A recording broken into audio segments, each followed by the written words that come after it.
అందరికీ నమస్కారం, శుభోదయం. Welcome to profit master. ఇవాళ 38th జూన్ మండే ఇంటర్నేషనల్ మార్కెట్స్లో పర్ఫార్మెన్స్, అలాగే మన మార్కెట్స్ మీద ఇంపాక్ట్ ఒకసారి చూద్దాం. ఏషియన్ మార్కెట్స్లో నికాయ్ 1.6% పైగా లాభాలతో ట్రేడ్ అవుతోంది.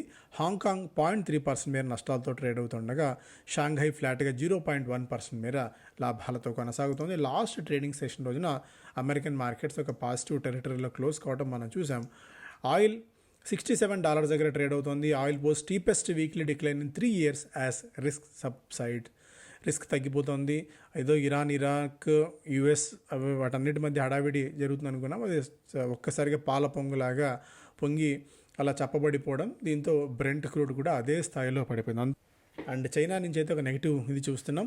China's manufacturing activity contracts for a 3rd month amid deflation vows.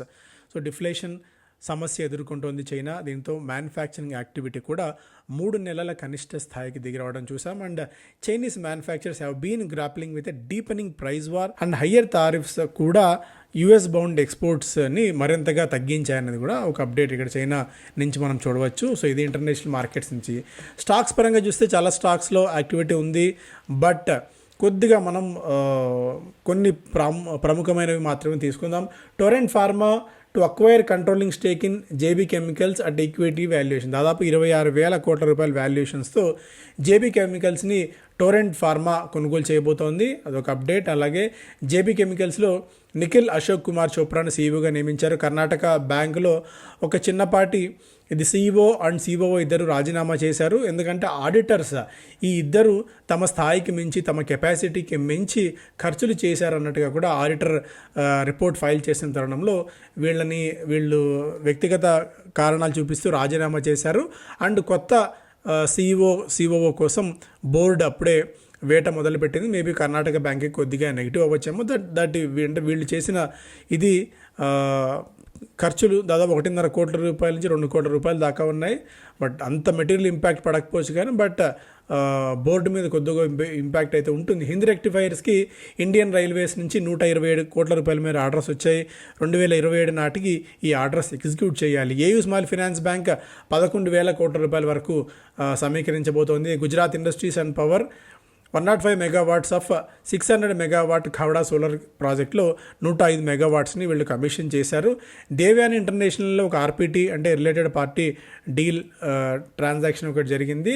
స్కైగేట్ అనేది వీళ్ళు దాదాపు 19 కోట్ల రూపాయలకు కొనుగోలు చేశారు. వాళ్ళు ఇంటర్నల్ కంపెనీస్ మధ్య. Jindal world wide approved sale of 51% in Good Core Spintex. Balaji Telefilms మీద బీఎస్సీ అండ్ ఎన్ఎస్సీ 1,30,000 రూపాయల పెనాల్టీని కంపెనీ విధించారు. టిటాగర్ రైల్ సిస్టమ్స్కి పూణే మెట్రో ట్రైన్ సెట్స్ 12 అదనంగా సప్లై చేయడానికి 430 కోట్ల రూపాయల మీద ఆర్డర్స్ గెలుచుకుంది. సో టిటాగర్ వ్యాగన్స్ కూడా కొద్దిగా లైమ్లైట్లో అండ్ పాజిటివ్గా ఉంటుంది. Amber group to acquire majority stake in power one micro సిస్టమ్స్లో వీళ్ళు యాంబర్ గ్రూప్ వాటా కొనుగోలు చేయబోతుంది. అండ్ అలాగే rainbow children's hospital, Prashanti medicare అని ఒక 100 పడకల ఆసుపత్రిలో 76% మీరు ఈక్విటీని తీసుకున్నారు. అండ్ 100% మీరు ప్రిఫరెన్షియల్ షేర్లను కూడా రెయిన్బో తీసుకుంది. మెల్లిగా తన పట్టును పెంచుకునే ప్రయత్నం చేస్తుంది. ఇది ఒక డిఫరెంట్ సెగ్మెంట్ అండ్ నిష్ సెగ్మెంట్. ఇది రెగ్యులర్ కిమ్స్ కానీ అపోలో నారాయణ లాగా కాకుండా అండ్ దీనిలో మార్జిన్స్ ఎక్కువ ఉంటాయి. At the same time growth కూడా ఆ కంపెనీస్ లాగా, ఆ హాస్పిటల్స్ లాగా ఉండదు. ఎందుకంటే ఇది ఒక నిష్ సెగ్మెంట్ అండ్ ఓన్లీ చిల్డ్రన్ మీద వీళ్ళు టార్గెట్ చేస్తున్నారు. అందువల్ల కొద్దిగా ప్రీమియం కానీ వాల్యుయేషన్ కానీ కొద్దిగా అధికంగా ఉంటాయి. ఈవెన్ మార్జిన్స్ కూడా అధికంగానే ఉంటాయి. న్యూలాండ్ ల్యాబొరేటరీస్కి ఎస్టాబ్లిష్మెంట్ ఇన్స్పెక్షన్ రిపోర్ట్ లభించింది వాళ్ళ సంగారెడ్డి ఫెసిలిటీకి యుఎస్ ఎఫ్డిఏ నుంచి. ఇది ఒక పాజిటివ్ అంశం వాళ్ళకి. నజారా టెక్నాలజీస్ దాదాపు 9 కోట్ల రూపాయల వరకు జెట్ స్టాన్ అనే టెక్నాలజీ కంపెనీస్లో సబ్సిడరీ కంపెనీ, దానిలో వీళ్ళు ఇన్వెస్ట్మెంట్ చేయబోతున్నారు. Suzlon energy disposed adjudication proceedings. So అదొకటి సుజలాన్కి ఒక పాజిటివ్ అంశం కూడా అవుతుంది. ఇక చాలా స్టాక్స్ పరంగా ఉన్న ఏషియన్ పెయింట్స్ 40% స్టేక్ని వైట్ టీక్ అన్న కంపెనీలు 188 కోట్ల రూపాయలు కొనుగోలు చేయబోతుంది. ఇప్పుడు 100% వాటా ఏషియన్ పెయింట్స్దే ఈ వైట్ టీక్ అన్న కంపెనీలో. Med plus subsidiary receive drug licence suspension from Tamil Nadu. Revenue impact పెద్దగా ఉండదు, 38,000 రూపాయలు మాత్రమే అని చెప్పి యాజమాన్యం చెప్తున్నప్పటికీ మధ్యకాలంలో రెగ్యులర్ డ్రగ్ లైసెన్స్ సస్పెన్షన్స్ జరుగుతున్నాయి మెడిప్లస్కి. అదొక నెగిటివ్ ఫ్యాక్టర్ అయితే అవుతుంది. Vodafone idea reduced directorship thresh hold 10% for non government share holders. అది కూడా ఒకటి. అలాగే కొచ్చిన్ షిప్ యార్డ్ 100 నుంచి 120 కోట్ల 250 కోట్ల రూపాయల మేర ఆర్డర్స్ని పోలెస్టార్ మ్యారిటైమ్ నుంచి గెలుచుకుంది ఫర్ 270 టక్స్ సరఫరా చేయడానికి. సో స్టాక్స్ పరంగా చాలా స్టాక్స్ అయితే ఉన్నాయి. Zen technologies secured patent for innovation in laser based combat training. Ravikumar Midathala retired as whole time director. అలాగే జెన్ టెక్నాలజీ ఈ స్పేస్లో ఈ విభాగంలో ఒక వినూత్నమైన స్పేస్లో ఉంది. అండ్ కాంబాట్ ట్రైనింగ్ వీళ్ళంతా సిమ్యులేషన్ బేస్లో ఉన్నారు కాబట్టి జెన్ టెక్నాలజీస్ స్కోప్ అయితే ఉంది. But at the same time stock బాగా పెరిగింది లోయర్ లెవెల్స్ నుంచి కాబట్టి రిస్క్ రివార్డ్ రేషియోలో కొద్దిగా రిస్క్ అయితే ఉంటుంది. అంటిల్ అన్లెస్ మళ్ళీ proven track record at least 1 or 2 quarters EBITDA పెరుగుతూ వెళ్ళినప్పుడు మాత్రమే, ప్రాఫిట్స్ పెరుగుతూ వెళ్ళినప్పుడు మాత్రమే మనం కాన్ఫిడెంట్గా మళ్ళీ పర్చేస్ చేసుకోవచ్చు. మహీంద్రా హాలిడేస్కి 363 కోట్ల రూపాయల మేర GST డిమాండ్ నోటీస్ వచ్చింది 2019కి సంబంధించి. సిగ్నేచర్ గ్లోబల్ 2200 కోట్ల రూపాయల వరకు ఈ హౌసింగ్ ప్రాజెక్ట్ మీద ఇన్వెస్ట్ చేయబోతోంది. 2031కి ఇవన్నీ కూడా రావాలి. సో స్టాక్స్ పరంగా అయితే ఇది చాలా స్టాక్స్ ఉన్నాయి, బట్ మనం అన్నీ కవర్ చేసే అవకాశం అయితే ఉండదు. జస్ట్ స్క్రోల్ డౌన్ చేస్తున్నాను, ఆసక్తి ఉంటే ఒకసారి చదువుకోవచ్చు. ITD cementation international marine contract కూడా గెలుచుకుంది 580 కోట్ల రూపాయలకు సంబంధించి.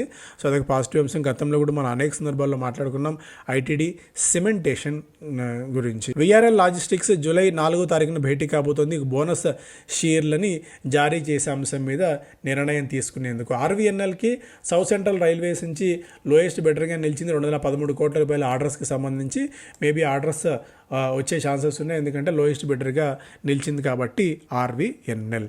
సో ఇవన్నీ కూడా ప్రధానమైన వార్తల పరంగా చూస్తే ఇంకా ఏదైనా స్టాక్స్ కూడా యాక్టివిటీ ఉందేమో గమనిద్దాం. Torrent and JB pharma already మనం డిస్కస్ చేశాము. టాటా స్టీల్కి 1000 కోట్ల రూపాయల మేర డిమాండ్ నోటీస్ వచ్చింది ట్యాక్స్ డిపార్ట్మెంట్స్ నుంచి. Irregular use of input tax క్రెడిట్ని వాడుకున్నారు అని చెప్పి 2018-19 నుంచి 2022-23 అంతవరకు. IRCTC a proposal to transfer the management of hospital canteens in the Indian railway catering is being considered by post graduate institute of ఇది జిప్మర్ పీజేఎంఆర్ ఇది to transfer the management of hospital canteens. ఈ హాస్పిటల్ క్యాంటీన్స్ని ఐఆర్సిటీసీకి ఇచ్చే అంశం మీద పీజిమ్మర్ ఆలోచిస్తోంది అనేది కూడా ఒక ఇంట్రెస్టింగ్ అప్డేట్ ఇది. కాకపోతే ఐఆర్సిటీసీకి ఇమ్మీడియట్గా అంత మెటీరియల్ ఇంపాక్ట్ ఉంటుంది అయితే అనుకోవట్లేదు. గెయిల్ 10,675 కోట్ల రూపాయల మేర ఇన్వెస్ట్ చేయబోతోంది టాల్చర్ ఫర్టిలైజర్స్ రైట్స్ ఇష్యూలో తీసుకోవడానికి. అలాగే BHEL 6,500 కోట్ల రూపాయల మీద ఆర్డర్స్ గెలుచుకుంది 6 థర్మల్ యూనిట్స్ని అదాని పవర్కి ఇచ్చేందుకు. HAL 15 రూపాయల ఫైనల్ డివిడెండ్ని ప్రకటించింది 2024-25 ఆర్థిక సంవత్సరానికి సంబంధించి. ఎకనామిక్ టైమ్స్ ఫస్ట్ పేజ్లో reforms express to runs non stop అన్నట్టుగా కూడా ఫైనాన్స్ మినిస్టర్ నిర్మలా సీతారామన్ గారి ఇంటర్వ్యూని ఇక్కడ ఇచ్చారు. Government looking to simplify GST and income tax further, ensure critical supplies, strengthen regional rural banks. అలాగే క్విక్ కామర్స్ కంపెనీలు మరింత ఫీజిబిలిటీ కోసం 6 నుంచి 30 రూపాయల వరకు ఒక్కొక్క ఆర్డర్ కోసం లెవీ ఛార్జెస్ చేసే అవకాశం ఉందన్నట్టుగా కూడా ఒక అప్డేట్. ఎందుకంటే మనకు స్విగ్గీ జొమాటో అలవాటు చేసిన తర్వాత మెల్లగా రూపాయి నుంచి 5 రూపాయలు 10 రూపాయల వరకు ఎలా అయితే ప్లాట్ఫామ్ ఫీజు వసూలు చేస్తున్నారు, ఇక్కడ ప్లాట్ఫామ్ ఫీజు అండ్ కన్వీనియన్స్ ఫీజులో భాగంగా 6 నుంచి 30 రూపాయల వరకు ఛార్జ్ చేసే అవకాశం ఉందన్నట్టుగా కూడా ఒక అప్డేట్ ఇక్కడ మనం చూడవచ్చు. Nifty looks ready to scale new highs on bullish mode. So bullish momentum కొనసాగుతోంది. ఒక కన్సాలిడేషన్ ఫేజ్ నుంచి మార్కెట్స్ ఒక బ్రేక్అవుట్ అయితే తీసుకున్నాయి. న్యూ హైస్ దిశగా మార్కెట్స్ అడుగులు వేసే అవకాశం అయితే కనిపిస్తుంది 26,000 to 26,200 మధ్య. కాకపోతే 25,800 దగ్గర కొద్దిగా రెసిస్టెన్స్ ఎదుర్కోవచ్చు. ఆ రెసిస్టెన్స్ బ్రేక్ చేస్తే న్యూ హైస్ వైపు మార్కెట్ పరుగులు తీసే అవకాశం ఉంది. ఎందుకంటే నెగిటివ్ ఫ్యాక్టర్స్ ఏమీ లేవు. పాజిటివ్ ఫ్యాక్టర్స్ ఉన్నా లేకపోయినా నెగిటివ్ ఫ్యాక్టర్స్ పెద్దగా లేకపోవడం అనేది ఒక పాజిటివ్ ట్రిగ్గర్ అంశంగా ఇక్కడ మనం చూడాలి. అండ్ వర్షపాతం కూడా ఇండియా వైడ్ 9 రోజులు అహెడ్ ఇండియా వైడ్ వర్షపాతం అంతా కూడా ఓవరాల్గా స్ప్రెడ్ కావడం కూడా ఒక పాజిటివ్ అంశంగా ఇక్కడ మనం చూడాలి. అండ్ ఇప్పటివరకు డీసెంట్ ఇదైతే ఉంది వర్షాలు నమోదు కావడం ఇండియా వ్యాప్తంగా కూడా. రాజేష్ పల్వియా యాక్సిస్ సెక్యూరిటీస్ అంచనా ప్రకారం 25,800 బ్రేక్ అవుతే ఫ్రెష్ బయింగ్ సపోర్ట్ రావచ్చు. ఫ్రెష్ బయింగ్ ట్రిగ్గర్ అయ్యి 26,000 నుంచి 26,250 దాకా రేంజ్లో వెళ్ళే అవకాశం ఉంది అనేది యాక్సిస్ సెక్యూరిటీస్ చెప్తున్నమాట. Stocks Bajaj auto, Reliance, Hindustan petroleum, Titan, Eicher, Sun pharma, Hindalco, IndusInd బ్యాంక్వి పొటెన్షియల్ పాజిటివ్ ఆపర్చునిటీస్గా వాళ్ళు చూస్తున్నారు. అలాగే Asit Mehta, Bharat forge, Hero moto, Torrent, strong strength చార్ట్స్లో కనిపిస్తున్నాయి, వీటిని కొద్దిగా రాడార్లో పెట్టుకోవచ్చు అని చెప్తున్నారు అసిత్ మెహతా. అయితే optimistic on power stocks like power grid, Tata power మీద పాజిటివ్గా ఉన్నారు. FMCG has also looks good as it rebounded from crucial support. HUL, Nestle preferred పిక్స్గా ఉన్నాయనేది అసిత్ మెహతా చెప్తున్నమాట. రెలిగేర్ బ్రోకింగ్ సంబంధించి మీరు ఒకసారి పాస్ చేసుకొని చదువుకోవచ్చు. Ready set breakout, Nifty is 26,000 finish line. Already మనం దీని గురించి మాట్లాడుకున్నాం. Demat flood breaks the levee at 200 million. 20 కోట్ల డీమ్యాట్ అకౌంట్స్ని ఆల్మోస్ట్ మనకి జస్ట్ 3 మిలియన్స్ అవే అని. First stock futures on track to move up. Open interest బాగా పెరుగుతోంది. పెరిగిన స్టాక్స్లో HPCL, UltraTech cements. Open interest తగ్గిన వాటిలో మనకి power grid and open interest పెరిగిన వాటిల్లో ఇంద్రప్రస్థ గ్యాస్ లాంటివి ఉన్నాయి. అపోలో హాస్పిటల్స్, హెచ్డిఎఫ్సి లైఫ్ ఇన్సూరెన్స్లో కూడా ఓపెన్ ఇంట్రెస్ట్ ఇక్కడ తగ్గడం చూస్తున్నాం. కొద్దిగా ఇది కూడా వన్ ఆఫ్ ది ఈ ఫ్యాక్టర్ అవుతుంది. మేబీ ఓపెన్ ఇంట్రెస్ట్ పెరుగుతుండడం వల్ల టార్గెట్ ప్రైజుల్లో మార్పు. HDFC life accumulating zone 810 to 800, stop loss 780, target 870 for short term. And Apollo hospitals target price of 7750 and Indraprastha gas 228 target price. Power grid కార్పొరేషన్కి 315 నుంచి 325 target price. And హెచ్పిసిఎల్కి 465 target price. And UltraTech సిమెంట్స్కి 11,000 with 14,000 దాకా వెళ్ళే అవకాశం ఉంది, with 11,400 దాకా target price. But ట్రేడర్స్కి మాత్రమే పనికి వస్తుంది, ఒకసారి ఆలోచించి చూడండి. And India US push for trade pact as dead line nears. Tata steel 1,000 కోట్ల రూపాయల ఆర్డర్ని గెలుచుకుంది. కర్ణాటక బ్యాంక్ ఆల్రెడీ మాట్లాడుకున్నాం. జియో వరల్డ్లోనే ఫిక్స్డ్ వైర్ యాక్సెస్ నెట్వర్క్స్లో అతిపెద్ద నెట్వర్క్గా అవతరించబోతోంది అన్నట్టుగా కూడా ఒక అప్డేట్. ఎందుకంటే టీ మొబైల్ కంపెనీని, యూఎస్ బేస్డ్ టీ మొబైల్ కంపెనీని ఓవర్టేక్ చేసింది అనేది కూడా ఒక అప్డేట్. బట్ జియో ఐపీఓకి వచ్చినప్పుడు మాత్రమే మనం దీని గురించి ఇంకా ఆసక్తిగా మాట్లాడుకోవచ్చు. మహీంద్రా గ్రూప్ తమ ఫోకస్ని షార్పన్ చేయబోతోంది. గ్రోత్ జంప్స్ని తీసుకురావాలి. రాబోయే 5 ఏళ్ల కాలంలో 5 రెట్ల లాభాలు ఇచ్చే అవకాశం ఉన్న సెక్టార్స్ని ఐడెంటిఫై చేసి వాటి మీద దృష్టి పెట్టాలి అని చెప్పి ఆనంద్ మహీంద్రా గారు మాట్లాడుతున్నారు. అందులో భాగంగా రెన్యూబుల్ ఎనర్జీ మీద ఫోకస్ ఒకటి, Mahindra finance and Mahindra holidays మీద కూడా. మహీంద్రా హాలిడేస్ వాళ్ళ కీస్ని 10,000కి పెంచుకోవాలి 2030 నాటికన్నా ఆలోచన.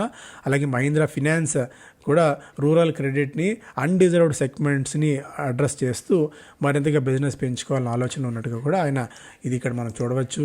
ఆల్రెడీ డిస్కస్ చేశాం. ITC bat rekindle the flame for growth. ఈ 2 కంపెనీస్ కలిసి మరింతగా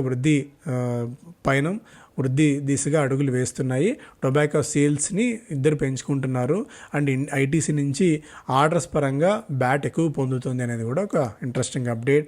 టాప్ పెయింట్ కంపెనీస్ డిజైనర్ సెగ్మెంట్లో, అంటే ఈ డెకరేటివ్ సెగ్మెంట్, పెయింట్ సెగ్మెంట్లో మార్జిన్స్ తగ్గుతున్నాయి, కాంపిటీషన్ పెరుగుతుంది. కాబట్టి అన్ని కంపెనీస్ కూడా ఇంపాక్ట్ ఉండవచ్చు అనేది ఈ స్టోరీ సారాంశం. బిజినెస్ స్టాండర్డ్ ఫస్ట్ పేజ్లో Torrent to acquire JB Chem at 25,600 crore valuation. Rare earth curbs to affect ICE vehicles as well. ఇక్కడ ఇంటర్నల్ కంబస్షన్ ఇంజన్ ఆటోమొబైల్స్ మీద కూడా కొద్దిగా ఇంపాక్ట్ ఉంటుంది ఈ రేర్ ఎర్త్ కర్బ్స్ అనేది కూడా. ఆటో ఇండస్ట్రీ చెప్తున్న ఆందోళన పాయింట్ అది. Reliance may acquire Rosneft stake in Nayara. Thank you so much.